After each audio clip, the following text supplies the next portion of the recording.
For example, holding that end result in your mind always and thinking positive things and knowing that you'll find the answer. As long as you're holding that end result in your head, the universe will rearrange people, circumstances, events, conditions, and everything you need to get there. What's up, everybody? This is Zach with Veteran Construction.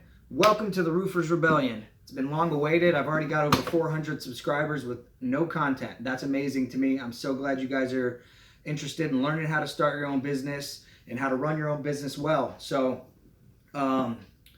let's just cover real quick what you're going to learn on this channel. I'm going to teach you where to go to start a business. We're gonna talk about the different tax benefits of owning a business. Do you want an LLC or a sole proprietorship? That kind of thing, right? We're gonna talk about business insurance. I lost $3,000 because I just Googled some stuff. Ended up going with somebody in San Clemente, California, when I'm in Indiana, and those guys had no idea what I was talking about, right? So they had no clue what I wanted. So I'm going to be talking about that. If nothing else, this video can save you $3,000 just like that. So we're going to talk about how to find jobs, how to find workers, how to land jobs, to-dos and to-don'ts on what to say, what not to say, how to make your contracts, all this other stuff. So we're going to cover a bunch of that. Now, before I get into the point of this video, I want to talk to you guys about why I started this channel, right? The Roofer Rebellion. What really drove it, besides just wanting to help you guys who are in a similar situation as me, where you want more for yourself, you want a better life, you're willing to take the risk and to get out there and start your own business and just don't have the information. Here's one of the other kickers. This was a huge one to me, okay? So let me just start at the beginning, right? I was employed by, a good company. The guy had his own employees. He did everything by the book. We didn't have any marked vehicles, right? Nothing. When we went job to job with nothing on our trucks. Okay, so for all they knew, anybody was doing the job. There was a reason behind this, that his uncle had a fire restoration company where when there was a fire, the fire department would call his uncle's company and they would go board up the house and make sure nobody can get in there, and then they submit it to insurance. They do inventory, and then we'd get permission to do the demo, and we'd demo anything that was burnt up, all the content removal, everything like that. We'd rebuild these houses, and that's good. My old boss did it honestly. He employed people, W-2 employees, and that's good. And he didn't have his vehicles marked because that company that he did a lot of work for obviously hires a lot of subs. So everything was good and honest there, okay? But we did other jobs for I'll just throw out a, EFG construction or something, right? Just going to use the alphabet throughout this whole video when I'm using, making up construction names. Okay. So EFG construction would hire us to do a job. And we were told that if the homeowner asks, or if anybody asks what we're doing or who we work for, we have to say EFG construction, right? So I was under the impression that guy, EFG construction, just had too much work. They couldn't handle it. His crew couldn't handle it. Wrong. All right. I didn't find this out until I was running my own business already, that there's companies out there that have no roofing experience. They were never paid as an employee to do roofing or siding or anything that whatever company they start. I don't really care what this goes for. It could be, a phone fixing company or whatever. If you don't have phone fixing abilities, you probably shouldn't be starting that company.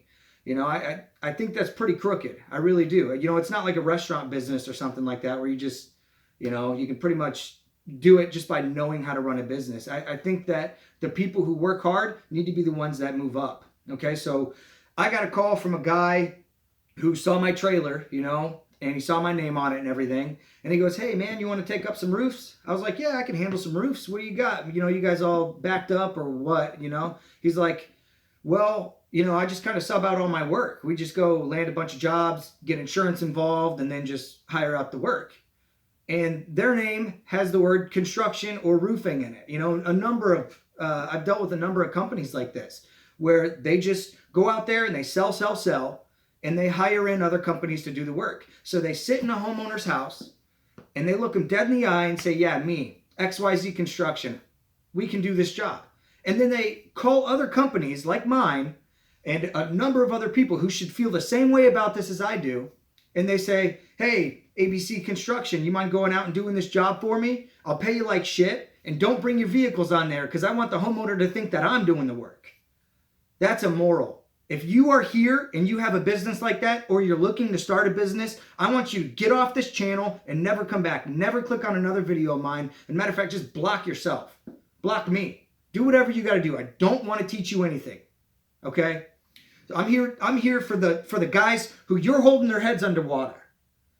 Because I'm looking at people who have been doing this stuff for 20 plus years and they can't ever peek up and try to swim. They're stuck making the same wages because you guys flood the market and you got great in-home sales pitches and all this, but you're doing shit dishonest. And if you don't think you're doing stuff dishonest, for one, I know because I talk a little bit about this to homeowners and I don't talk bad about other companies. I would never do that. Okay, I don't name anybody. And I don't really even tell them that happens. I just say I have my own employees. Me, I work with these guys. I'm actually physically on these jobs. I'm on 100% of the jobs at least 80% of the time. Okay, so I'm out there tearing off and doing that stuff. That's one of my big selling points. So I challenge you, if you don't think that you're crooked, instead of looking the homeowner in the eye and saying, yeah, me, XYZ Construction, I'll do your job, say, you know what, I sub out my work though. Are you okay with that? ABC Construction does it. And any homeowner with any common sense, although common sense ain't so common, would say, well, it's pretty obvious two people got to make money off this. Why wouldn't I just go to ABC Construction and hire them directly? You know, and then you guys will probably end up making up some stuff, right? Like you got a better workmanship warranty and blah, blah, blah. Those installers you guys are hiring, you know, they should be bonded and insured, and they should be trained if you're going to offer these long time, roofing, big old roofing warranties by following all these guidelines and all that stuff. And I guarantee you they're not. So, all right. I just had to get that off my chest. It comes from a bad place. And I'm sorry I had to go there, but it needs to be talked about. And if even just one homeowner watches this and goes, you know what, I'm not going to hire somebody who subs out their work, guess what? They're going to be benefited because they're going to save themselves a little bit of money, and they're going to be much happier with the quality they get. I'm pretty sure of that. So I had something else I wanted to say. I just kind of threw that out of my ass there, but I'm gonna try to get this video done in one swing. All right, so we're gonna get into the point of this video now. It might be a little bit choppy just because, like I said, I'm trying to get it in one go here.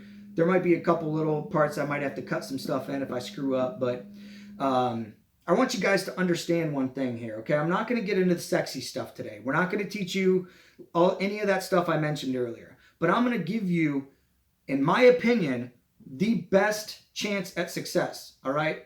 And that's what this teaching here, okay? So we're just going to start talking about books here, okay? I've got one book among probably 4 or so that I'm going to be talking about. And I'm just going to brief on these. Don't change the channel yet. Don't think that this isn't going to help you, because it's helped me and I'm speaking from experience, okay? So this will be the only video that is this long. Again, like I said, the other ones will be, I'm not sure if I said that or if I just practiced it, but the other ones will be about 10 to 15 minutes. This one probably, if I had to guess, can be around the 30-minute range, all right? So I want you guys to understand that success is an inside-out process, all right? You have to develop this from within. You're going to come across stuff, and you're not going to have the answers for it. You're not going to be able to call me. You're not going to be able to call your dad, because your dad probably doesn't run a business, does he? You know, we were trained to work like employees, or we were trained to be employees for our entire life. If you're here to make a different decision than that. You know, there's no limit on how much money you can have when you work for yourself. All right. But I guarantee if you sit back there and you think about how much money you can make in the spot you're at, there's a ceiling. All right. So I strongly suggest you listen to these couple books that I have. I mean, I've got many more that I read and that I take a lot of things from. So I'm just going to briefly go over just a few of these. This book right here called Can't Hurt Me is by David Goggins. And if you look real close at that background, you can see him as an out of shape, 297 pound, 22-year-old. Okay. And then right here, he's a retired Navy SEAL with more accomplishments than most of us could ever dream of. All right. So this book isn't necessarily going to help you financially. I have another book that's going to really explain financials, or spiritually, and I have other books for that too. But this one, maybe a little bit spiritually, because he does go into those deep, dark chambers of his mind, and he got to know himself. And he embraces suffering, because on the other end of suffering is success, okay? It's happiness. So, again, real quick, So this guy, I'm not going to go into the details of his life. He had a very bad childhood. You know, he grew up as a black man in Brazil, Indiana for a short while, where, you know, the KKK was started not far from there. You know, he got called the N-word. They spray painted, you know, N-word, we're going to kill you on his car and shit. So he went through some tough stuff. He ended up really fat right here. He ended up being like everybody else in the world thought he was going to be. Fat, out of shape, spraying for cockroaches, amounting to nothing. And he became this, okay? And he came home from that job one day, and he saw Bud's training, Navy SEAL training on the TV. He decided he wanted to be a SEAL. 297 pounds. He had to be like 180 or something, or 181 pounds. I can't remember, but I do know he got laughed out of every place he went into till one guy gave him a chance. He said, you need to lose 106 pounds in 3 months. And this guy did it. He started putting the out.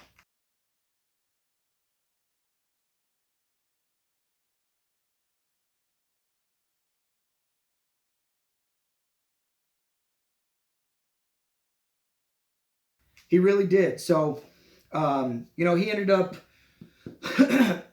knowing a lot of SEALs who died in that Lone Survivor movie, and he decided to run a race, the toughest race on the planet, and to raise money for the families and everything. So he was told he had to enter a 100-mile race before he can qualify for this tough race. I think it was called Badwater.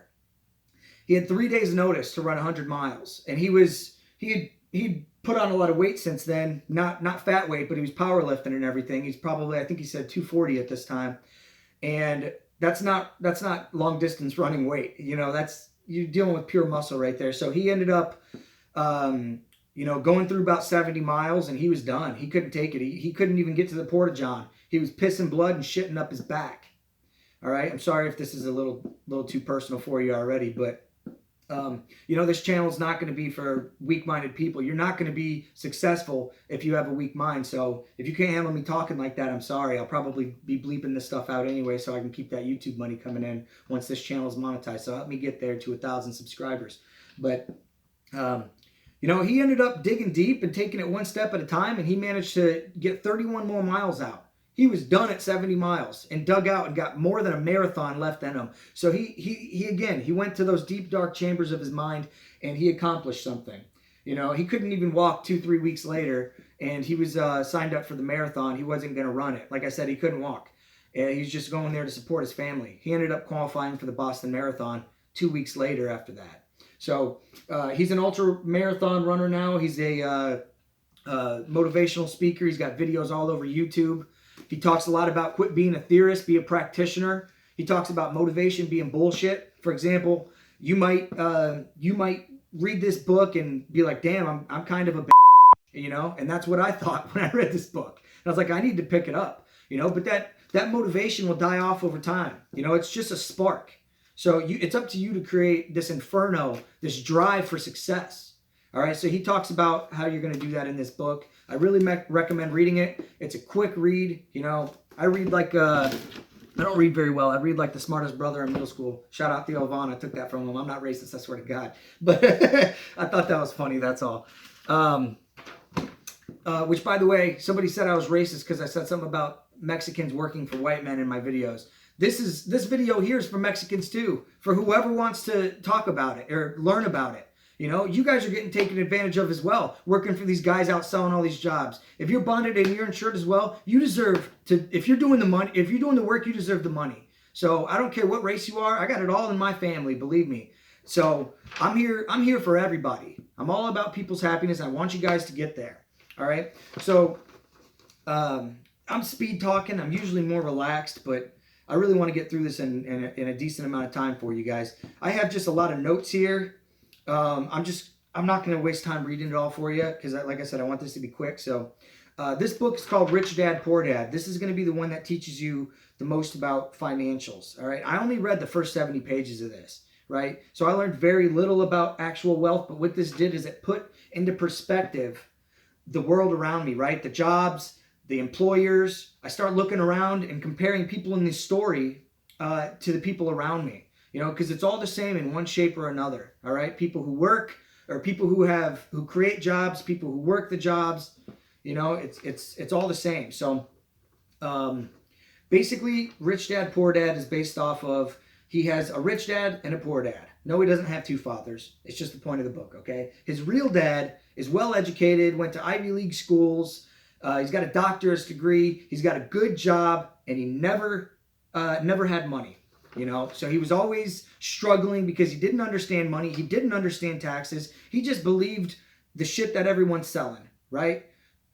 Like I said, get a good job, whether take schooling or whatever, hold that job, be a good little employee. Not that there's anything wrong with that, and pay your dues. So his rich dad, or that dad also, before I move on, he used to say things like, I can't afford it because I have you kids. When his rich dad would say, I have to afford it because I have you kids. Or how can I afford it? Because that statement, Robert Kiyosaki, or whoever the author is, he's got a bunch of videos on YouTube as well. Really easy to follow videos you should watch. He would say, I can't afford it.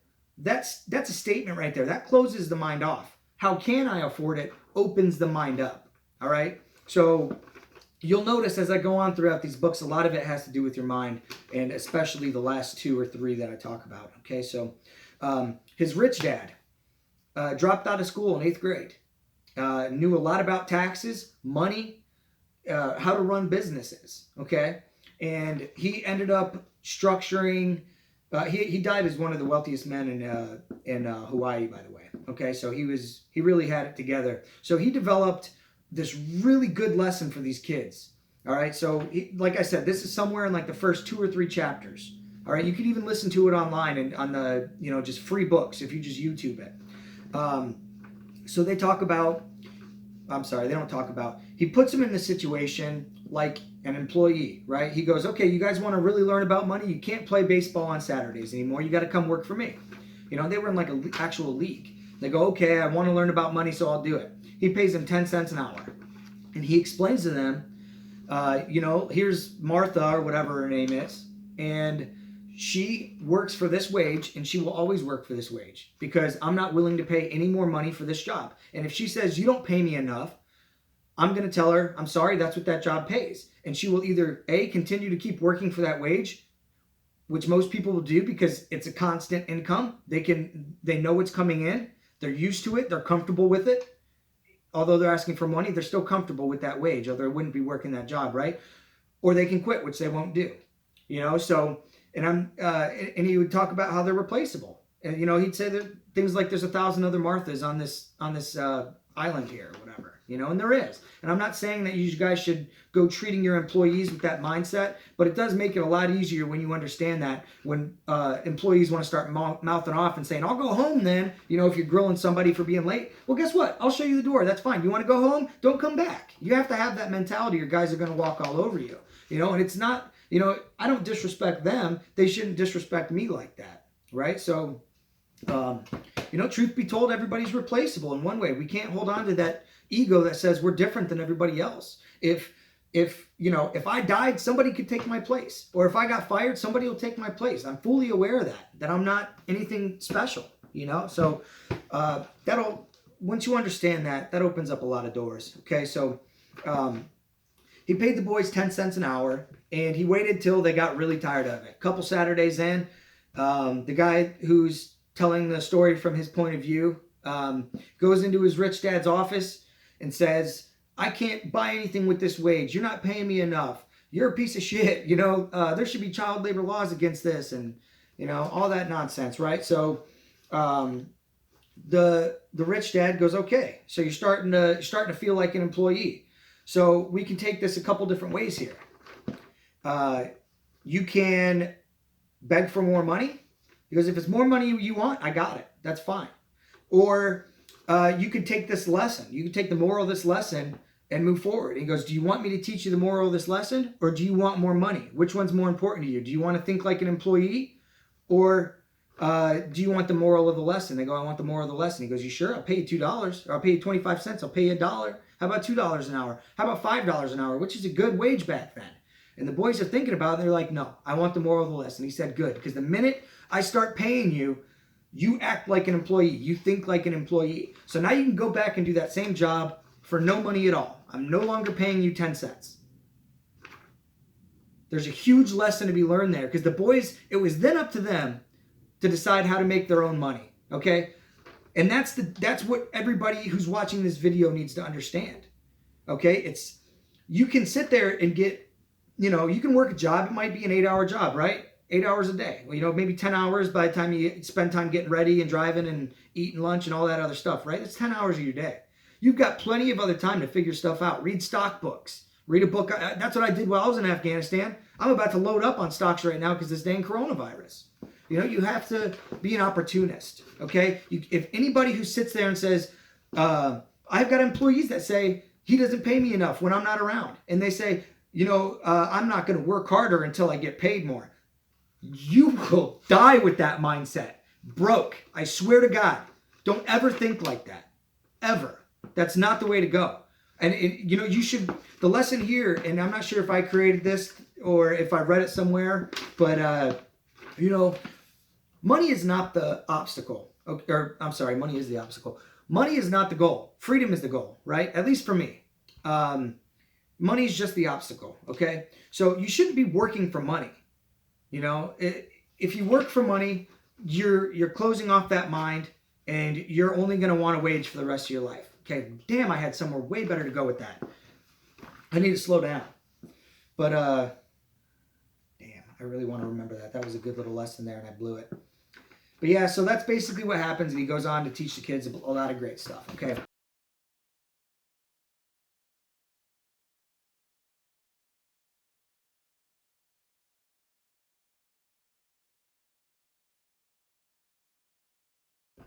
All right, now we're getting to the stuff that I like the most, okay? This next book here, I haven't even finished. I'm only, close to 100 pages in. This one's about the power of the subconscious mind.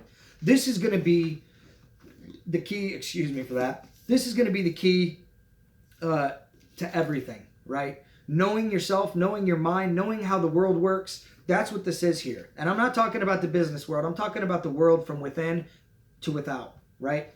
So the chapter 1 is called The Treasure House Within You, and it's talking about the subconscious mind. It says many people are sound asleep because they do not know about this gold mine of infinite intelligence and boundless love within themselves. Whatever they want, they can draw forth. Okay, within your subconscious depths lie infinite wisdom, infinite power, and infinite supply of all that is necessary.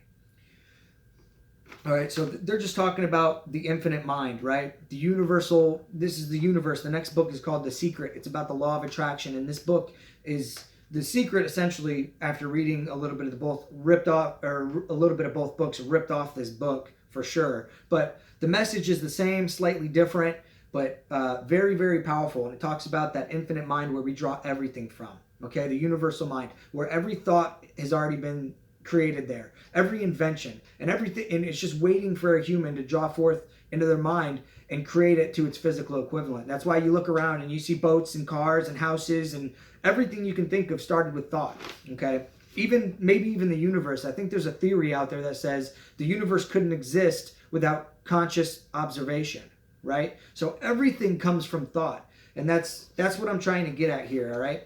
Now, this book, again, is about the subconscious mind and how it runs everything, right? Your whole body and all that. So this part I like right here is called, it said, the conscious mind is like the captain of the cruise ship.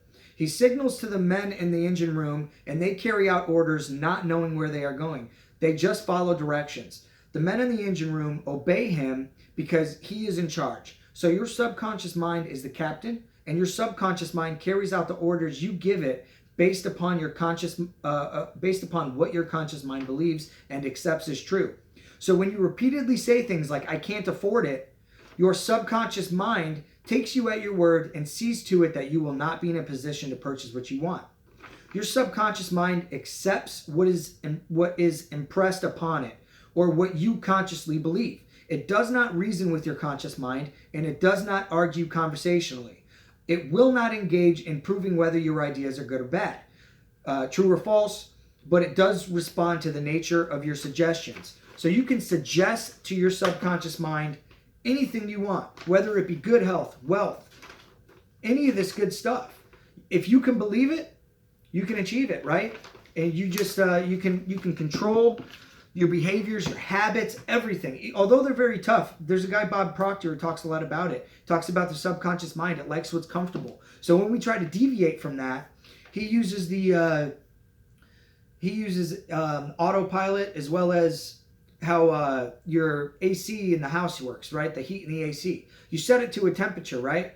And if the house changes and gets away from that too much, i.e., your subconscious mind, if you're consciously trying to get away from your subconscious mind, it wants to pull it back, right? So what happens is, if the house is set to 70 and the house gets to 60, it's going to start throwing heat at it, right? And it's going to try to get back to that comfort zone.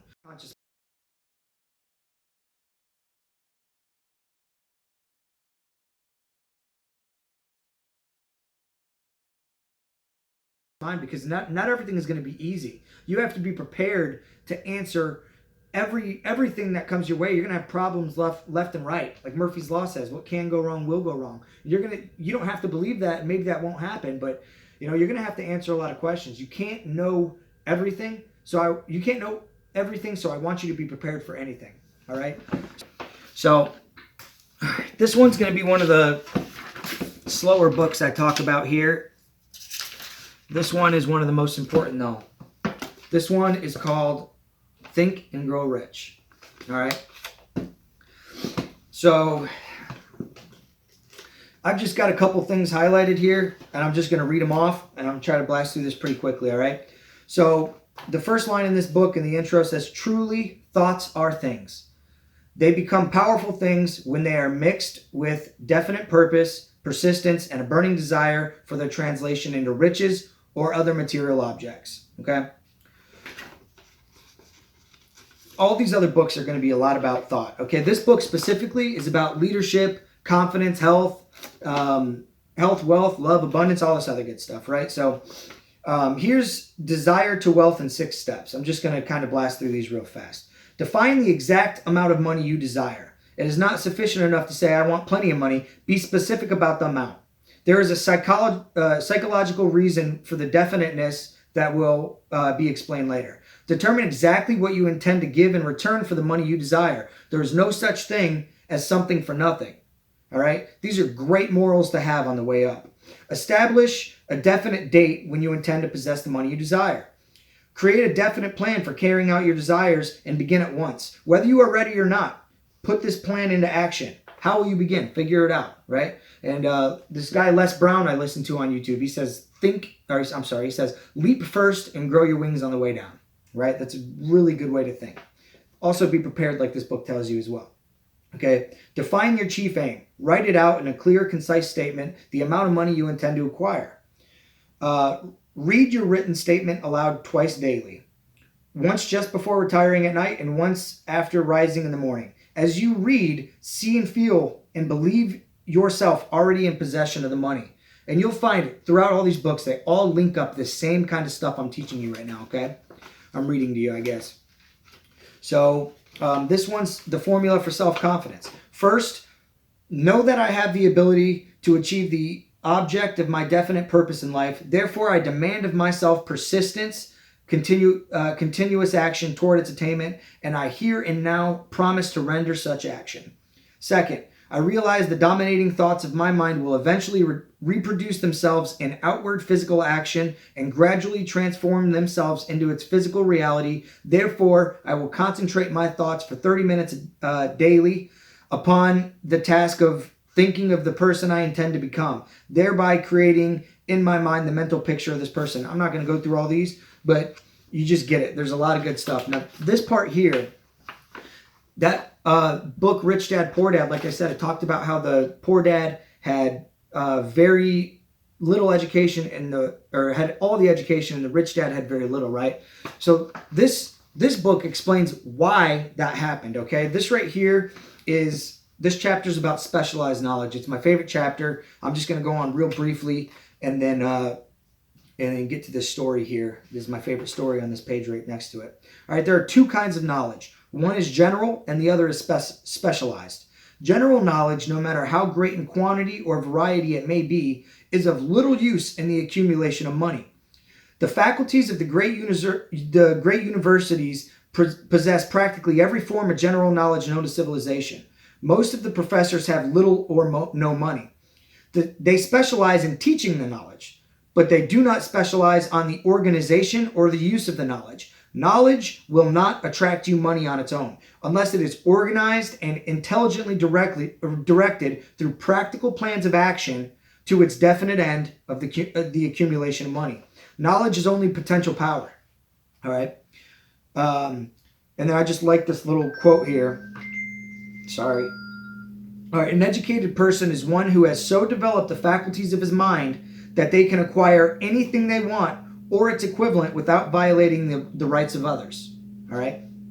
And then let's just talk right here. This is my favorite story. I'm going to read it all verbatim. It's only a couple paragraphs. I know it'll take me probably 20 minutes to get through it because I read very slowly. But this story is about Henry Ford, and you guys know how smart that man was, right? So during the World War, a Chicago newspaper published certain editorials in which Henry Ford was called an ignorant pacifist. Mr. Ford objected to the statements and brought suit against the paper for libeling him. When the suit was tried in the courts, the attorney for the paper pleaded justification and placed Mr. Ford himself on the witness stand to prove to the jury that he was ignorant. The attorneys asked Mr. Ford a great variety of questions, all of them intended to prove by his own evidence that while he might possess considerable specialized knowledge pertaining to the manufacture of automobiles, he was in the main ignorant. All right, so even though he was good at what he does, he's ignorant. He's an ignorant pacifist, right? So Mr. Ford was plied with questions such as, who was Benedict Arnold? And how many soldiers did the British send over to America to put down the rebellion of 1776? In the answer to the last question, Mr. Ford replied, I do not know the exact number of soldiers the British sent over, but I have heard that it was a considerably larger number than ever went back. Right. So finally, Mr. Ford became tired of this line of questioning.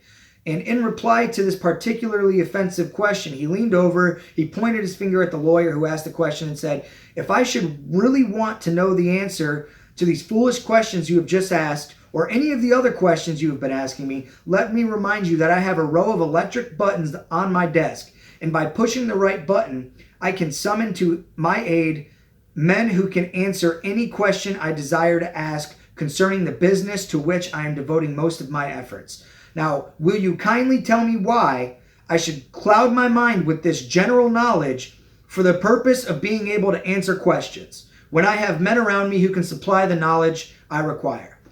There was certainly good logic to that reply. The answer floored the lawyer. Every person in the court realized it was the answer not of an ignorant man, but of a man of education, right? So it says through the assistance of his mastermind group, which is what the buttons are, people who help him get where he wants to go. For me, that's my guys who know plumbing, electric, and HVAC, and all this other stuff I come across that I don't have any general knowledge about. So those guys who specialize in it, I defer to them, right? So through the assistance of his mastermind group, Henry Ford had at his command all the specialized knowledge he needed to enable him to become one of the wealthiest men in America. It was not essential that he have this knowledge in his own mind. All right. So, man, this book's just full of good stuff. This one, of all the books here, is the toughest read. Definitely the hardest to understand. Very, very long pages, small writing, all that good stuff. So let's get into this next book, the one that changed absolutely everything from you. And I do have a really big announcement I'm going to make because of how strongly I do believe in this stuff that I'm teaching you guys, okay? So this book is called The Secret. Obviously, not a lot of people know it, okay? So The Secret is the law of attraction. Everything that's coming into your life, you're attracting into your life. And it is attracted to you by virtue of the images you're holding into your mind. It is what you're thinking. Whatever is going on in your mind, you are attracting to you. So this book, if I'm ever having a bad day or I need answers to anything, I can look to any page and find something that helps me deal with the situation I'm in. Okay? So this book is like about positivity. You have to shift your mind from a lack of, For example, we were taught since a young age to, that there's always bills and we never have enough money, and, don't take a lot of risk because failure is going to suck and all this other shit, right? So we constantly think about that stuff, and that's what we bring to us. So when you shift your mind to positive stuff and you start thinking about what you do want in life, you'll start to see those things create themselves. Now, let me just give you an example. But first, I want to say that, like I said about drawing things into your life, you can manifest whatever it is in your life, whether it be $1 million or a soulmate, jobs, employees, health, anything you want. You can have it if you hold it here. As Einstein said, your imagination is a preview of your life to come, right? A number of other people say, if you could see it here, you can hold it in your hand. This is where everything's created, right? So how I got my hands on this book is really strange. I was getting into starting my own business, and I was doing some meditation and things like that, and I was looking at videos online, and I came across some stuff about the law of attraction, and I didn't even know of this book. They had talked about books, but nobody ever mentioned The Secret, which is the title of this book, right? But I learned all this stuff, and I was so excited about the information it was giving. I mean, just in the first 2 chapters is ridiculous. It's awesome, this stuff. And I'll go over a few more things on that sheet there in just a moment here. But, so I was excited, and I was telling people about it. I tell everybody about the law of attraction. Like, dude, you gotta start looking into this stuff, man. It's crazy. I felt different. I felt driven. I felt like that there was a possibility for success, which is something I never really had any kind of, plans to attain that. But now it was starting to put things into perspective for me, right? And like I said, I told a lot of people about it. And one day my brother comes up and he goes, "Hey, dude, I think this is the book you were talking about." And he gave me this book. His girlfriend or whatever had it, and he just happened to see it and was like, "Hey, I think that's the book my brother was talking about." I manifested this book into my life because I needed it, and I wanted to learn more. And my dominant thoughts were on success and learning more about this book at the time and getting where I wanted to go. I manifested this very book into my life because I didn't have any plans to go buy it. I wasn't really reading back then. This book inspired me to do all the reading, so I would suggest reading this one first. I let one of my buddies read it on the plane when we were going on a snowboarding trip. He read about 80 pages in just a 4-hour drive. So it's interesting. It's a quick, easy read, and it definitely helps you with a lot of stuff. Okay, so for example, holding that end result in your mind always and thinking positive things and knowing that you'll find the answer. As long as you're holding that end result in your head, the universe will rearrange people, circumstances, events, conditions, and everything you need to get there. Like I said, it can be employees or anything, money even. So let me tell you one more thing before I read a little bit about that and then give you guys my big news here.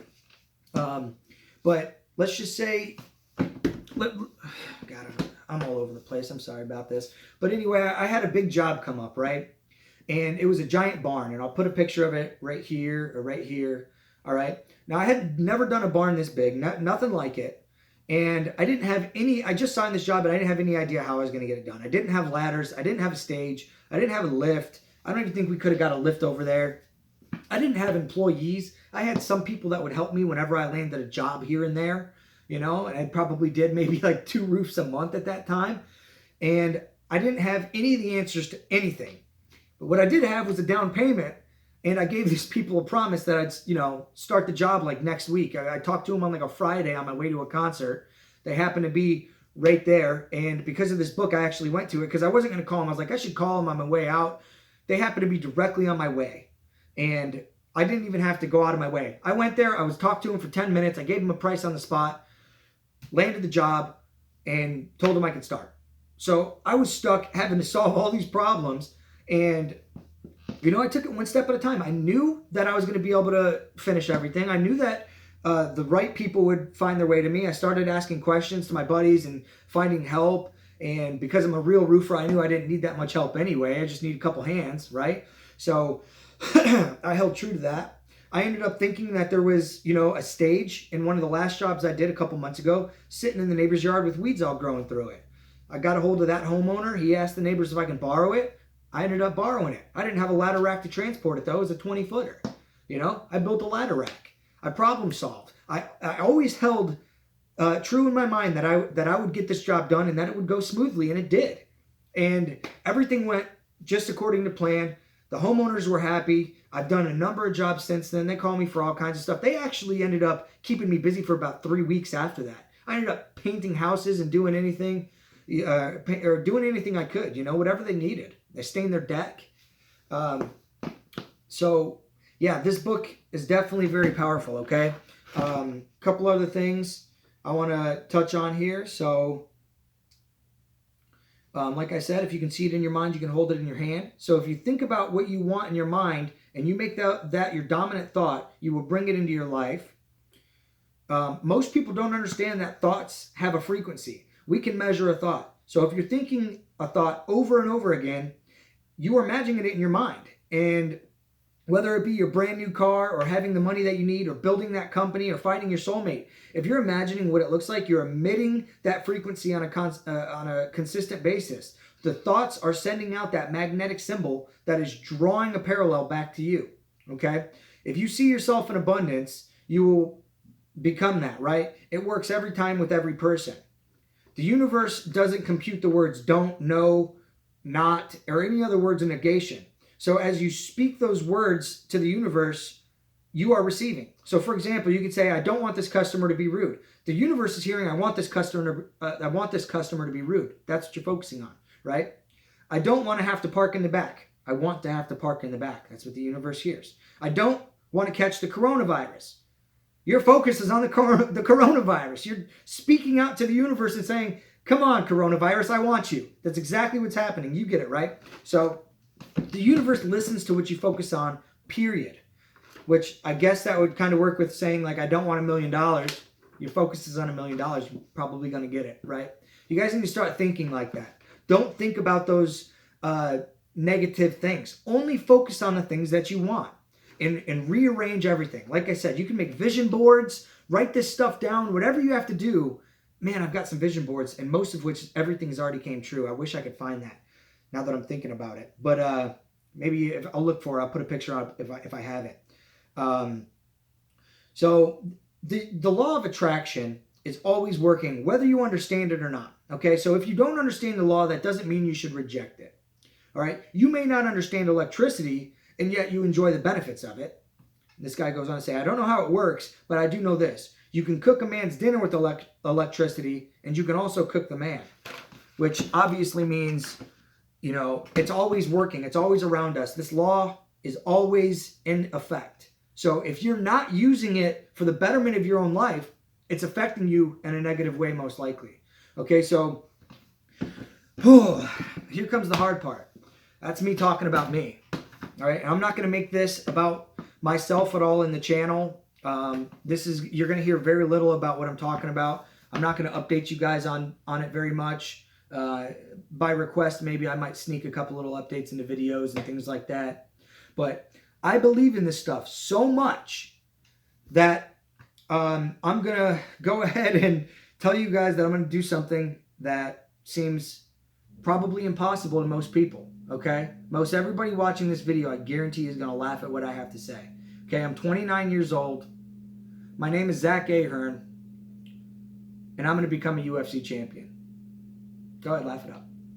I'm going to use the law of attraction and everything I just talked to you guys about to start training. This is something I've wanted to do since I was 16 years old. Almost half my life. And at 18 years old, I did about 6 months of training.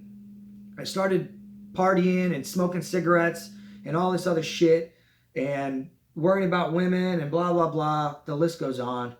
And it's, you know, it's affected my life. I firmly believe that if I had stuck with it when I did, I'd be a champion by now.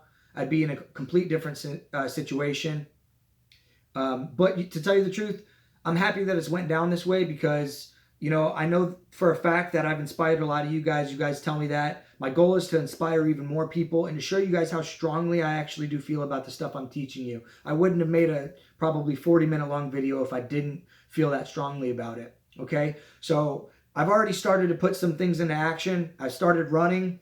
I'm about 180 pounds right now. My goal is to be fighting at 135, which means I got to be walking around at probably 150. So I've got a lot of work to do. I've got a sprinting regiment. Like I said, I ran long distance for a couple days to get my legs used to it. Now I started my sprints this morning. I'm going to start making some serious adjustments in my life. You know, I'm a sleeper. I like to sleep past my alarms and not take control of my morning. I'm going to start taking control of my morning. I'm going to start, you know, telling myself in my subconscious mind and making these suggestions that failure is not an option and that I have to do these things that I'm talking about. I'm speaking this out into the universe, and I'm going to give myself the best chance I have at it. So I'm going to do absolutely everything I can and trust that the universe is going to rearrange people and events and circumstances and conditions to get me there. All right? I'm not going to have to stop making world's fastest shingler videos. I'm going to be able to post on Roofer's Rebellion, hopefully once a week. I'm going to be able to train. I'm going to have time for my loved ones and you know, maybe even personal time, which I don't already get. But you know, I'm gonna make these changes in my life because, you know, I don't want to be the type of guy who, you know, maybe in 40 years or 50 years or whatever, I'm laying on my deathbed and I'm staring at these ghosts of what could have been, as Les Brown says. You know, you're just staring them in the face. Every opportunity, all the inventions you didn't have. Which, by the way, I'm reinventing the utility knife right now, also. So look out for that. It's going to be sweet for roofers. I swear to God, it will be. If anybody knows how to create a pattern so I can do a mold, please let me know. Okay, so that would help me. But anyway, you know, I don't want to be the kind of guy that's, you know, looking at all that shit thinking, what if? I'm not a what if kind of guy. This stuff keeps me up at night. The thought of this, right? Les Brown said the ghosts of your inventions and your ideas staring at you on your deathbed. David Goggins, he's a bit religious. He says, you know, it could be God sitting there with a clipboard. He was 297 pounds. What if God is sitting there going, dude, you're fat. You sprayed for cockroaches your whole life. Dude, this is the plan I had for you. You were supposed to be a Navy SEAL. You were supposed to inspire millions of people. You were supposed to do this, that, and the other. And here you are. Look at you. You didn't do any of that, you know? We may be judged one day. We don't know when and where. And the way I like to think about it, you know, I don't necessarily think about it exactly like that, but in a similar way. Who knows what happens when we die? We could go to a place where this all is just temporary and up there is more permanent. We just take this nice little adventure down to Earth or on other planets maybe or whatever, and we go and we give it our best shot. You know, and I might go up there and see my friends and family and people who are up there most of the time and do the same thing we do. We take a few trips down here and they might be going, dude, you said it was going to be different this time. All you did was go to work and have kids, man. Not that there's anything wrong with that, but that's all you done. I don't want to be there, you know? So this is the kind of stuff that motivates me, and I'm going to take one hell of a stab at becoming the best version of myself and showing you guys how real this law of attraction is, okay? This stuff's serious. So aside from that, I have a couple other bad habits I'm going to be getting rid of. Chew. Got about half a can left. This is gone. I've been doing tobacco, smoking cigarettes and everything for about 11 years now. Red Bull, this ain't doing me no good. Absolutely no good. Cavemen, these motherfuckers were drinking water and shit, you know? That's all they had. So I'm going back to that. I'm going to go straight caveman on this shit. I ain't going to drink coffee. I'm not going to Burger King anymore. I'll probably eat pizza maybe on a Sunday or something. You know, you got to have cheat days. You got to give yourself a little bit, you know. But for the most part, I'm going to stay motivated. I'm going to stay driven, and I'm going to bear down and do everything that I told you that I'm going to do. You have my word. I'm putting it out there in the universe right now. I'm declaring to my subconscious mind, I'm not going to give up. Now let's get after it. If you guys haven't subscribed to this channel, you need to do that. Try to get me to 1,000 subscribers so I can get paid. All right? But yeah. Let's fucking get it. And don't forget it's your time. Use this time, quarantine, and all this other shit to get up and do something about it. You don't have to wait for my next video. Motivate yourself. Figure out what it is that drives you. Learn meditation. Do something to better your life.